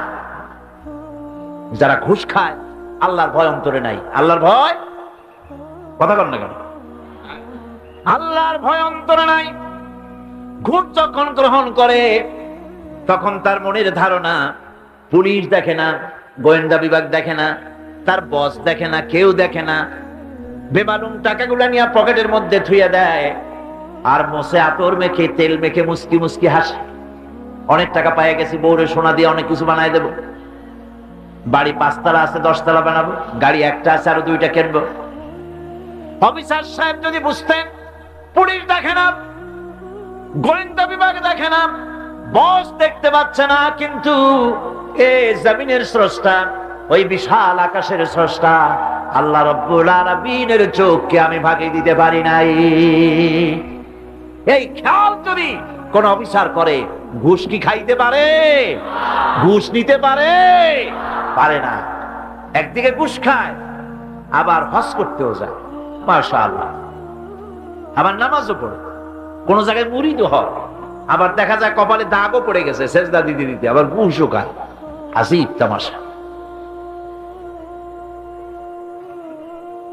আল্লাহর ভয় অন্তরে থাকলে বলে জমিনের আইল ফেলতে পারতো না, ঘুষ খেতে পারতো না, যেহেতু কোরআনে কারীম বলছে ওয়ায়ালামু মা ফিল বাররি ওয়াল বাহরি ওয়া মা তাসকুতু মিন ওয়ারাকাতিন ইল্লা ইয়ালামুহা। আল্লাহ রাব্বুল আলামিন বলেন এই পৃথিবীর বুকে কি হয়, মাটির তলে কি হয়, পানির তলে কি হয়, কোথায় কি হয় সব আমার জানা আছে। এমনকি কোন গাছের পাতা যদি পড়ে যায় তাহলে পৃথিবীর কোন গাছের কোন পাতাটি পড়েছে আমি রব্বুল আলামিনের কাছে তার খবর হয়ে যায়, সব জানি। আমরা কি তা বিশ্বাস করি? না। জি তো কইলেন আন্দাজে, করি না। জি যদি বলি এটা মুখের কথা, এটা মনের কথা নয়। আমরা একদিকে বলি যে আল্লাহ দেখেন শোনেন সব বিশ্বাস করি, এ কথা যদি মনের কথা হতো তাহলে ঘুষ খাওয়া, চুরি করা, জেনা করা, মদ খাওয়া, শয়তানি করা, বদমাশি করা, মানুষের বিরুদ্ধে আরেকজনকে লাগায় দেওয়া, প্রতারণা করা, এগুলি কি সম্ভবপর হতো? সম্ভবপর হতো। আমার বন্ধুগণ, এই জন্য আমি বলি কোরআনে কারীমের একটি আয়াত যদি আমরা অনুসরণ করি, প্রায় প্রতি বছর এই আয়াতটি আমি আপনাদেরকে শোনাই, আজও শোনাতেছি। একটি আয়াত আমাদের জন্য হেদায়েতের জন্য যথেষ্ট হয়ে যেতে পারে। রব্বুল আলামিন বলেছেন মা ইয়াকুলু মিন নাজওয়া সালাসাতিন ইল্লা হুয়া রাবিউহুম ওয়ালা খামসাতিন ইল্লা হুয়া সাদিসুহুম ওয়ালা আদনা মিন যালিকা ওয়ালা আকসারা ইল্লা হুয়া মাআহুম আইনামা কানু। তিনজন মিলে যেখানে তোমরা পরামর্শ করো, গোপন সলা পরামর্শ করো, মনে রেখো তিনজন না, ওখানে আরেকটা সত্তা আছে, সেই সত্তার নাম আমি আল্লাহ রব্বুল আলামিন। যেখানে 4 জন তোমরা, আমি সেখানে 5জন, যেখানে তোমরা 5 জন, আমি সেখানে 6ষ্ঠ। কোথায় যাবে? তুমি যেখানে, আমি আল্লাহ পাক আছি সেখানে। আল্লাহ পাক সর্বত্রই আছে, সর্বত্রই আছে। তার নলেজের বাইরে কোনো জিনিস নাই, তার জ্ঞানের বাইরে, দেখার বাইরে, শোনার বাইরে কোনো জায়গা নাই। আল্লাহ পাক বলছেন ওয়ালাকাদ খালাকনাল ইনসানা ওয়া না'লামু মা তুওয়াসবিসু বিহি নাফসুহু ওয়া নাহনু আকরাবু ইলাইহি মিন হাবলিল ওয়ারিদ। মানুষকে সৃষ্টি করেছে আমি, তার অন্তঃকরণের ভিতরে কি ওয়াসওয়াসা হয় তাও জানি আমি। শুধু তাই না, আমি তোমার রগের কাছে, তোমার সারা যার উপরে তোমার মাথাটা খাড়া, এর থেকেও আমি তোমার নিকটে। শুধু তাই নয়, মা ইয়ালফিযু মিন কাওলিন ইল্লা লাদাইহি রাকীবুন আতীদ। মানুষ এমন কোন কথা বলে না যে কথাগুলিকে আমার ফেরেশতারা সঙ্গে সঙ্গে রেকর্ড করে না রাখে, সমস্ত কথা তোমার রেকর্ড হয়ে যায়। সুতরাং আল্লাহ রাব্বুল আলামিন, তার উপর ঈমান আনলে ঈমানদার ব্যক্তি সাহসী হয়, চরিত্রবান হয়, দিনদার হয়, ঈমানদার হয়, তার কারণে সমাজ এবং রাষ্ট্র ভালো হয়ে যায়। সুবহানাল্লাহ বলেন। আর যদি সত্যিকারের আল্লাহ পাকের এই কথা অনুযায়ী, কি সুন্দর একটি সূরা, ছোট্ট সূরা, কিন্তু তার ব্যাখ্যা কত।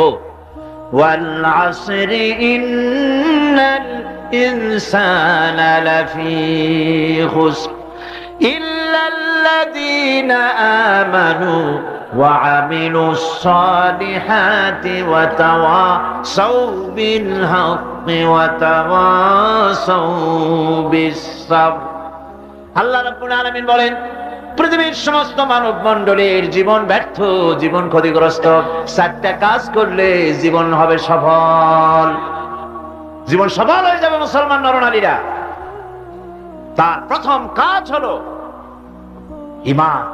ঈমানকে মজবুত করতে হবে। ঈমানের দাবি করলেই হবে না মুখ দিয়া শুধু, ঈমানকে পরিপূর্ণভাবে নিজের জীবনের সকল ক্ষেত্রে ঈমান অনুযায়ী কাজ করতে হবে। কোরআন হাদিস অনুযায়ী, কোরআনকে বিশ্বাস করে, আল্লাহ রাব্বুল আলামিনের উপরে তাকে ভয় করে জীবনকে পরিচালিত করতে হবে। তাহলেই আমাদের জীবন সুখী হবে, সমৃদ্ধশালী হবে, দেশ ভালো হবে, রাষ্ট্র ভালো হবে, সরকার ভালো হবে, যদি কোরআন অনুযায়ী জীবন চালায়। কথা বুঝে আসছে কিনা? যারা বলেন বুঝে আসছে কিনা? সেই ঈমান আমাদের আনতে হবে। ওই ঈমানের দাবি আমরা আজও পূরণ করতে পারি নাই। ঈমান এনেছি ঠিকই, কিন্তু ঈমান আমার কাছে যা চায়, কালেমা আমার কাছে যা চায়, সেই কালেমার হক, কালেমার দাবি আমরা আমাদের জীবনে প্রতিষ্ঠিত করতে পারি নাই। এই কথাটুকু বলেই আমি আজকের মতো শেষ করছি। আগামীকাল বাকি কথা বলবো ইনশাআল্লাহ। দাঁড়ানো ভাইরা সবাই বসুন, মুনাজাতে অংশগ্রহণ করুন, আর জোরে সোরে জিকির করেন সুবহানাল্লাহ, আলহামদুলিল্লাহ, লা ইলাহা।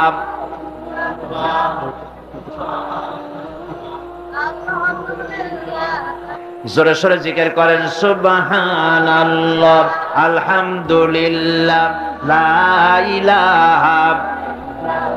আরো জোরে সুবহানাল্লাহ, আলহামদুলিল্লাহ, লা ইলাহা। সুবহানাল্লাহ, আলহামদুলিল্লাহ, লা ইলাহা। সুবহানাল্লাহ।